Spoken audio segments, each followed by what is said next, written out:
រឿងដើមកំណើតសត្វសោតដំណើររឿងកាលពីព្រេងនាយូរវែងណាស់មកហើយមានដើមជ្រៃធំមួយមានមែកត្រសុំត្រសាយសាខាមហាជនទូទៅនៅភូមិជិតខាងគេរាប់អានកោតខ្លាចរុក្ខជាតិនេះណាស់ក្នុងសម័យនោះគេធ្វើខ្ទមមួយរូបចម្លាក់ថ្មជាភេទប្រុសមួយស្រីមួយដាក់ឲ្យអង្គុយលើផែនថ្មក្នុងខ្ទមនោះគេតែងបួងសួងបន់ស្រន់ថ្វាយក្រយាពូជាសូមសេចក្តីសុខក៏ធ្លាប់បានសុខរៀងមកគេសន្មតថាអ្នកតាម្ចាស់ស្រុកមានរុក្ខទេវតាមួយមានអាយុវែងមិនដឹងជាប៉ុន្មានឆ្នាំមកមនុស្សយើងទេស្ថិតនៅលើដើមជ្រៃធំនោះជាស្ដេចនៃឈើយូរទៅមានមនុស្សស្រីម្នាក់មកចាប់បដិសន្ធិជាកូនអ្នកស្រុកដែលរួមអានដើមរុក្ខជាតិនោះធំពេញវ័យចិនតុងដល់រដូវត្រូវសែនព្រេនថ្វាយក្រយាឧជាជូនអ្នកតាម្ចាស់ស្រុកអ្នកនោះក៏ទូថាបាយនំចំណីទៅសែនជួសឪពុកម្ដាយរុក្ខទេវតាក៏រលែកឃើញដូច្នេះជាតែមានចិត្តអាណិតអាសូរស្រឡាញ់នាងនោះអាចដូចជាព្រាត់គ្នាពីកាលណាមកហើយទៅបាននឹងជួបគ្នាថ្មីនេះរុក្ខទេវតានោះកាន់តែមានចិត្តអាណិតនាងខ្លាំងណាស់ទ្រាំពុំបានកុហកទៅទូលសួរព្រះអិនតាមដំណើរព្រះអិនទ្រង់រំពឹងដោយញៀនទឹកទៅឃើញថានាងនោះកាលនៅពីជាតិមុនជាប្រគុណរុក្ខទេវតានោះបានសាងប្រាថ្នាជាមួយគ្នាមកថាទោះបីទៅកើតជាតិណាភពណាសូមឲ្យជួបបានជាប្តីប្រពន្ធនឹងគ្នាកុំឃ្លាតជាតិលោកចាស់រៀងខ្លួនរុក្ខទេវតាសុំលាទៅបួសជាតាបោះអស់ជីវិតដោយរៀងនេះទៅតាបោះមកកើតជារុក្ខទេវតានេះប្រពន្ធក៏កើតជានាងទេពធីតាបែរជាទៅឆ្ងាយមិនជួបជុំនាងប្រពន្ធផ្ចិតពីទេពធីតាមកកើតចិត្តទីកន្លែងដែលទេវតាជាប្តីនៅមកពីមាននិស្ស័យពីជាតិមុនយ៉ាងនេះតែបណ្ដាលឲ្យរុក្ខទេវតាចេះតែអាណិតអាសូរស្រឡាញ់នាងតែមកពីរុក្ខទេវតានោះមានពាក្យដែលកិច្ចទៅបួសជាចោលប្រពន្ធឲ្យព្រួយទុក្ខវេទនាអស់សង្ខារទៅមិនឲ្យជួបមុខបានជាផ្ចិតទៅកើតជាមនុស្សវិញមិនធ្លុះធ្លោយត្រង់ណាសោះហេតុដែលមានពាក្យដែលកិច្ចទៅបួសជាតាបោះមិនឲ្យឃើញមុខលុះត្រាតែសូន្យសង្ខាររៀងខ្លួនមិនជួបគ្នាមកព្រះអិនសម្ដែងប្រាប់រុក្ខទេវតាព្រួយខ្លាំងណាស់នឹងទៅថ្វាយបង្គំលាព្រះឥន្ទ្រាធិរាជសូមចុចទៅកើតជាមនុស្សឃើញថាការមិនគួរព្រោះប្រពន្ធទៅកើតធំពេញក្រុមសង្ខាររបស់មនុស្សខ្លីណាស់មិនដូចទេវតាទេរុក្ខទេវតាដូចរៀបរាប់មុខនេះរុក្ខទេវតាបានដឹងសពគ្រប់ហើយក៏លាព្រះអិនមកវិញគិតពិចារណាថាឥឡូវបើនាងបានដឹងថាខ្លួនអញជាប្តីនាងមុខជាលែងយកប្តីអស់មួយជាតិនេះហើយក៏ប្រថុយប្រឋានប្រេងថាមកហើយចុះអញទៅប្រាប់ប្រពន្ធឲ្យដឹងខ្លួនអញជាប្តីគូប្រេងទៅចាប់ជាតិជារុក្ខទេវតានាងឥតមានគូប្រេងទៀតទេគិតខ្លាចពេលរាត្រីស្ងាត់ក៏និមិត្តខ្លួនធ្វើជាពូថ្លាន់ចូលទៅអោបរឹតនាងភ្ញាក់ឡើងរើបំរាពុំរួចពូថ្លាន់និយាយលួងលោមសពគ្រប់មិនជឿថាបើប្តីជារុក្ខទេវតាហេតុម្ដេចក៏មកជាពូថ្លាន់ដូច្នេះរុក្ខទេវតាជាប្តីថាបើនាងមិនជឿបងក៏ប្រែរូបឲ្យនាងមើលរុក្ខទេវតាក៏ផ្លាស់ប្ដូរជាទេវតាវិញភ្លាមនាងក៏លេចឃើញក៏ស្រឡាញ់ពេញចិត្តជឿជាក់ថាប្តីខ្លួនជាទេវតាមែនព្រោះរកមនុស្សណានឹងឲ្យល្អដោយពុំបានរុក្ខទេវតានិយាយប្រាប់នាងថាខ្លួនបងបើមិននិមិត្តខ្លួនជាសត្វបែបនេះទេมันអាចមកនៅចិត្តនាងបានឡើយត្រូវនិមិត្តរូបជាសត្វប្រេផ្ដាស់ទៅនៅជាមួយនាងបាននិយាយរួចក៏និមិត្តខ្លួនជាពូថ្លាន់វិញ ពូថ្លាន់នេះគ្រាន់តែនៅជាមួយនាងប៉ុណ្ណោះទេប៉ុន្តែមិនដែររួចលងវាក់ជាមួយនឹងនាងនោះឡើយហើយហាមប្រពន្ធថាកុំនិយាយប្រាប់ឪពុកបងប្អូននិងអ្នកស្រុកឲ្យថាជាទេវតាឲ្យថាតែជាពូថ្លាន់ពេលថ្ងៃបងមិននៅជាមួយនាងទេបងមកលេងតែយប់សឹមផ្លាស់រូបជាទេវតាឲ្យឃើញម្ដងចិត្តភ្លឺហើយលឺមាត់និយាយគ្នាពុកម្ដាយចូលទៅមើលឃើញពូថ្លាន់ពេលត្រេលពេញល្វែងផ្ទះក៏ផ្អើលស្រែករុក្ខទេវតាភៀសខ្លួនបាត់ទៅឪពុកម្ដាយហៅកូនស្រីមកសួរកូននិយាយសាប្រាប់ពីរឿងពីដើមដល់ចប់ឪពុកទាល់ប្រាជ្ញាមិនដឹងធ្វើម្ដេចក៏ដកដង្ហើមធំឲ្យសួរកូនថាឥឡូវពូថ្លាន់ទេវតានោះទៅណាបាត់ហើយកូនប្រាប់ថាពេលថ្ងៃមិនមកទេយប់ទៅមកនាងប្រាប់ឪពុកម្ដាយថាទេវតាជាប្តីហាមមិនឲ្យប្រាប់គេថាទេវតាទេឲ្យតែថាជាពូថ្លាន់បានហើយលុះពេលរាត្រីស្ងាត់រុក្ខទេវតាក៏មកដល់និមិត្តរូបជាទេវតាឲ្យនាងមើលតាមសេចក្តីសន្យានាងក៏អុជភ្លើងភ្លឺឡើងស្ទុះទៅអោបប្តីដោយសេចក្តីមេត្រីស្នេហាលើមាត់និយាយគ្នាពុកម្ដាយចូលទៅលបមើលឃើញទេវតាល្អណាស់ក៏ស្រឡាញ់ពេញចិត្តនឹងរុក្ខទេវតានោះក្រៃលែងរុក្ខទេវតាដឹងខ្លួន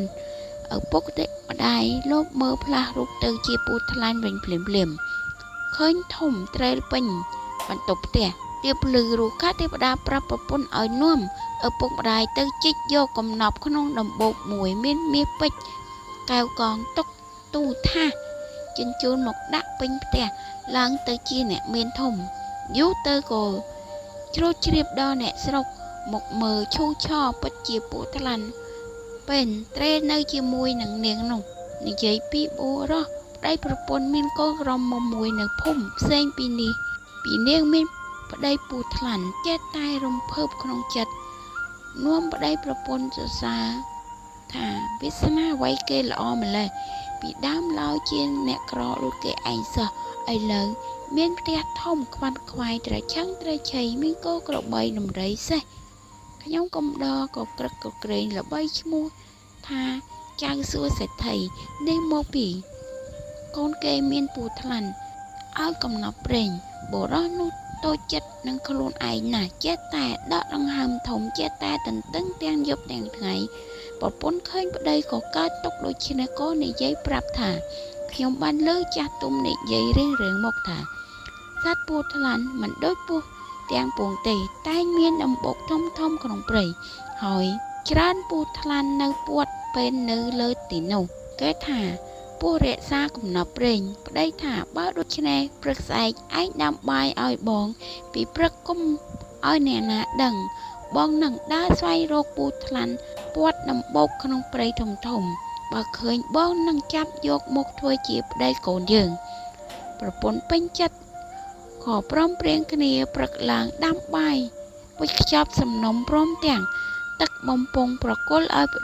តីក៏ដើរស្វែងរកពូថ្លាន់បរោះនោះចូលក្នុងព្រៃធំមិនយូរប៉ុន្មានក៏បានប្រទះដំបូកមួយធំក្នុងព្រៃទួលមានបន្លាស្អិតនៅនឹងវ៉ារវីរវាមវាពាក់ព័ន្ធលើគ្នាបរោះនោះចូលទៅអើតឆ្ងុកមើលឃើញពូថ្លាន់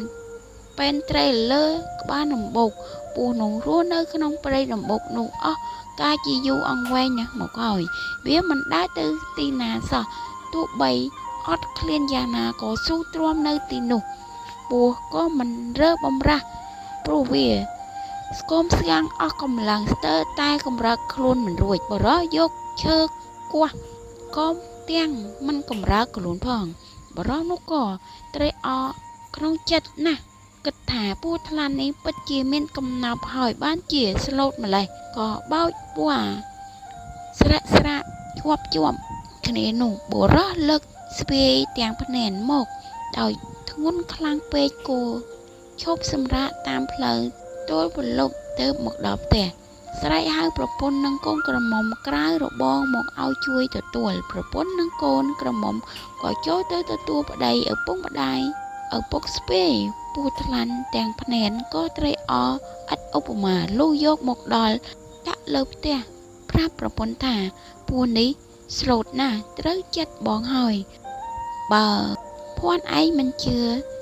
ទៅចាប់ស្ទាបអង្អែលមើលចុះស្ទើរតែមិនកម្រើកខ្លួនប្រាណផង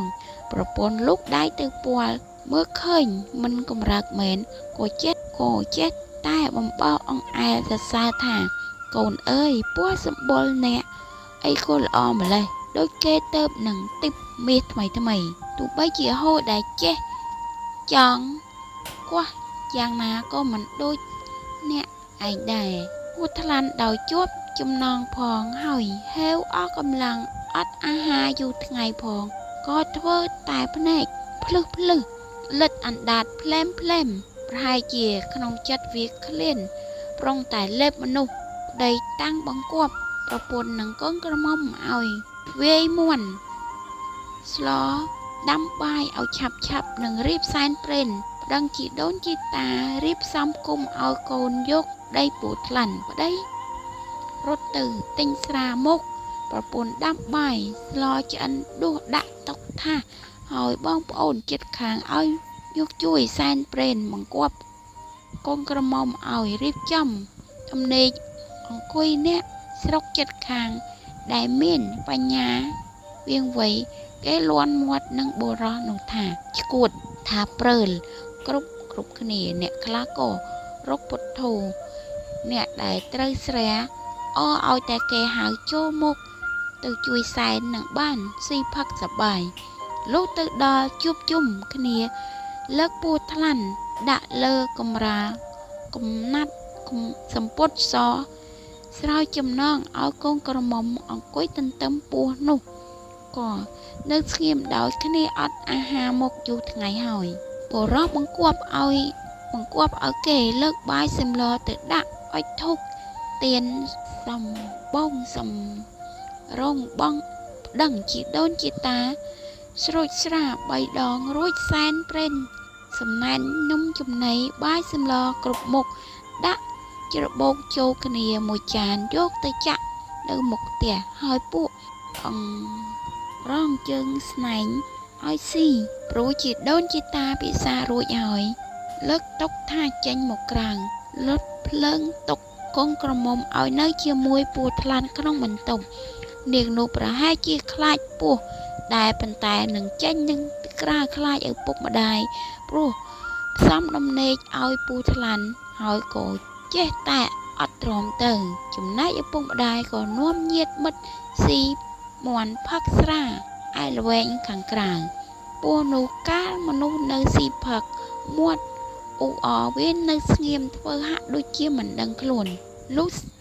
គេស៊ីផឹករួចទៅស្ងាត់អស់ប្រហែលពាក់កណ្ដាលត្រៀតវាលេតខ្លួនខ្ញាក់វារឹតនាងនោះព្រោះពស់នោះវាធំល្មមលេបនាងនោះបានតែម្ដងវាគ្រាន់តែយកកន្ទុយសោករុំកដៃនាងនោះជាប់ងាកក្បាលមកក្រោមគៀវជើងប្រមូលផ្ដុំគ្នាវាហាមាត់ប្រចុកជើងនាងទាំងពីរតែម្ដងពីដំបូងនាងនោះស្មានថា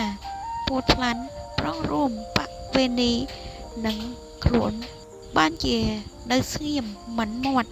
ព្រោះដេកជាមួយគ្នាតាំងពីងាចមិនអីសោះ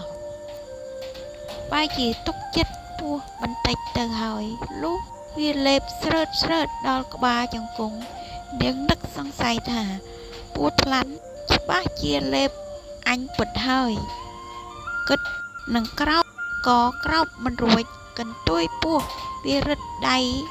នាងជាប់នាងភ័យណាស់ស្រែកហៅម្ដាយថាពស់ថ្លាន់វាលេបហើយម្ដាយលើមាត់កូនស្រែកហៅកូនស្រែកធៀមទៅវិញថាខ្មោចមីចង្កួតប្តីប្រឡែងផងបានតែព្រើលអញ្ចឹងឪពុកស្រវឹងស្រាដេកសន្លប់ហៀទឹកមាត់ក៏ខ្លាក់លុះដល់ពោះលេបដល់ចង្កេះនាងស្រែកហៅម្ដាយថាម៉ែជួយកូនផងពោះលេបដល់ចង្កេះហើយដែលរឹតតែ បញ្ចោពីក្រៅមកស្ដីបន្ទោសថាកូនអីក៏ចង្រៃមិនចេះខ្មាស់គេឯងមិនច្រឡំនឹងអ្នកស្រុកតិចអញចូលទៅវាក្បាលក្នុងដំណេកបែកឥឡូវនាងនោះចេះតែស្រែកថាម៉ែអើយជួយកូនផងពោះលេបដោយចុងដង្ហើមហើយបន្តិចស្រែកថាលេបដល់កហើយម្ដាយលើកូនស្រែកញយពេកមិនខ្ចីទាំងតបផងគិតតែពីសំងំដេកលុះលេបដល់បបោមាត់ក៏ស្រែកលាឪពុកម្ដាយថាបើឪម៉ែមិនជួយកូនទេកូនសូមលាស្លាប់ហើយកូនសូមលាស្លាប់ហើយម្ដាយស្ដាប់ទៅឮមាត់កូនងល់ក្នុងមាត់ពូថ្លាន់ដែលវាលេបគ្របបបោមាត់ទៅហើយនោះលុះបាត់ឮមាត់កូនម្ដាយសង្ស័យក៏អុជភ្លើងចូលទៅមើលបាត់កូនឃើញតែពោះថ្លាន់ធំកំពីងតាំងពីក្រោមរហូតដល់ជិតពាក់កណ្ដាលខ្លួនម្ដាយនោះក៏ស្រែកទួយងោងផ្អើលឆោឡោដល់អ្នកស្រុកអ្នកភូមិអ្នកជិតខាងពាក់កណ្ដាលអាត្រៀតឪពុកភ្ញាក់ឡើងហៅអ្នកស្រុកមកជួបជុំចោមចាប់ពូថ្លាន់ក៏ចងសន្ធឹងយកកាំបិតព្រាវះយកកូនបានមកសន្លប់សូនឆឹងដូចជាស្លាប់តែខ្លួននៅក្តៅប្រឡាក់សិតតែរំអិលពោះពេញទាំងខ្លួនទាំងក្បាលនឹងដៃជើងឆ្អាបកខ្វក់រួមគ្នាដងទឹកមកលាងមិនជ្រះទឹកក្តៅយកមកលាងក៏មិនជ្រះលុះគេស្រោចទឹកក្តៅអ៊ុនលាងឲ្យមួយស្របក់នាងក៏ដឹងខ្លួនឡើងវិញបើឃើញបងប្អូនមាមិញជួបជុំត្រៀបត្រាមុខខ្លួនឯងសិតតែរំអិលពោះឆ្អាបក៏ក្រុកក្រោបឡើងកន្ត្រាក់បានមួយលើកក្រោមទទួលក្បាលដើរទៅមាត់សមុទ្រដងទឹកងូតលៀងដូចម្ដេចក៏មិនជ្រះរំអិលពោះនោះគិតថាអោខ្លួនអញអើយម្លេះទៅហើយនៅជាមួយមនុស្សក៏ខ្មាស់គេបើស្លាប់ទៅវិញប្រសើរជាងក៏យកផ្ដាល់ទទួលក្បាលដើរទៅត្រង់មាត់ច្រាំងអន្លង់ជ្រៅនឹកប៉ងក្នុងចិត្តថាអញនឹងលោតទឹកសម្រាប់ខ្លួនឯងចោលគត់ដូច្នោះហើយលោតប្រងទៅคล้ายខ្លួនទៅកើតជាផ្សោតញីភ្លាមមុជក្នុងទឹកខែចាប់ត្រីស៊ីប្រងើយឪពុកម្ដាយរត់តាមទៅមើលកូនឯមាត់កំពុងទឹករកពុំឃើញក៏នាំគ្នាយំសោកអាឡោះអាល័យរៀបរាប់រឿងផ្សេងនៅមាត់ទឹកលុយត្រឡប់មកផ្ទះវិញបបួលប្តីប្រពន្ធអូពោះថ្លាន់យកទៅចោលក្នុងព្រៃធំមួយដោយស្មានថាពោះថ្លាន់វាស្លាប់ព្រោះវាជាពីរទៅហើយតែធម្មតាពោះថ្លាន់តែងមានប្រមាថរស់គ្រាន់តែវះពោះប៉ុណ្ណឹងមិនស្លាប់ទេដាច់ជាពីរជា3កំណាត់ទើបស្លាប់យូរទៅពោះថ្លាន់នោះជាសត្វរស់ឡើងវិញហើយតាំងចិត្តលែងស៊ីមនុស្សសត្វណាដែលគ្មានរោមការដែលពោះ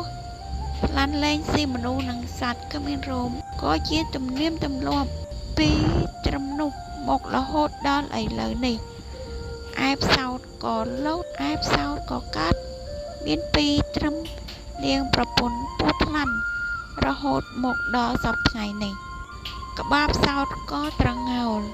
ដូចជារបៀបទូលផ្តិលរបស់ផ្សោតមិនខុសគ្នាពីមនុស្សប៉ុន្មានទេដូចជាដោះប្រដាប់គេខ្មាស់សរីរាង្គឯខ្លះក៏សឹងតែដូចមនុស្សទាំងអស់គ្មានដៃជើងប៉ុណ្ណោះទេ